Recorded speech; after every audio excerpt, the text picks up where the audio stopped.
Isang ina mula sa Ormoc, Leyte, nangungulila sa kanyang only child. Mula kasi nang hiramin ng kanyang ex-partner ang kanilang anak, abay, mukhang wala na raw itong balak na ibalik sa kanya ang bata. At dapat sana'y bakasyon lang ng mag-ama. Mauwi na ba sa agawan ng kustudiya? Mula sa Ormoc, Leyte, lumipad pa Maynila si Jocelyn Dovis para sa isang mahalagang misyon. Bitbit ang isang kasunduan sa pagitan niya at ng ama ng kanyang anak. Desidido si Jocelyn na mahanap at makausap ang mag-ama.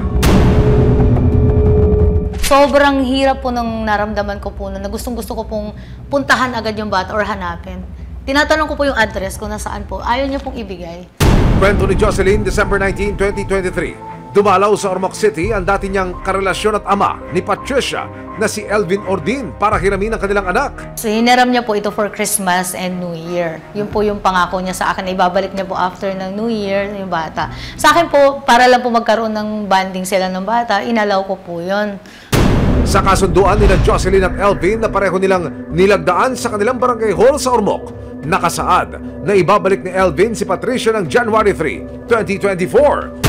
Pero anong petsa na? Hindi pa rin isinosoli ni Elvin si Patricia. Binigyan ko pa po siya ng 2 days allowance. Sabi ko, sige, pwede ka pang magstay until 5 kung meron pong problema or ano, pwede pa until January 5. Kaya inantay ko pa rin po siya hanggang January 5. Tinext ko, sabi ko, ibalik mo yan. May school yan. Papasok na yan sa school. Huwag mo nang tagalan. Ayon sa Family Code of the Philippines, kapag hindi kasal ang mga magulang tulad ni Jocelyn at Elvin, dapat nasa kustodiya ng biological mother ng kanilang anak. Kaya naman si Jocelyn, desididong ipaglaban ang kanyang karapatan.